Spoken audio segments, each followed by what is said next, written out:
Hello అండి అందరికీ ఎలా ఉన్నారు? ఈరోజు బోర్ కొట్టి మామూలుగా బయటకెళ్తే ఇక్కడ ఒక షాప్‌లో కాఫీ పొడి తయారు చేయడం అనేది నాకు కనిపించింది. అది ఎలా చేస్తున్నారో మీకు కూడా చూపిస్తాను.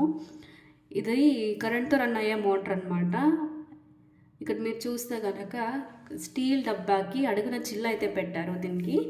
చిల్లు పెట్టేసి దానిలో కాఫీ గింజలయితే వేస్తుంటే అది కింద మరలో పడి నలిగి కాఫీ పొడిగా కింద పడుతోందనమాట. ఇక్కడ మీరు చూస్తున్నట్లయితే గనక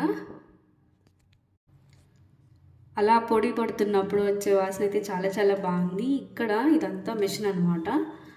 చూసారా మొత్తం గింజలన్నీ కూడా నలిగిపోయి పొడి అయిపోయింది కింద.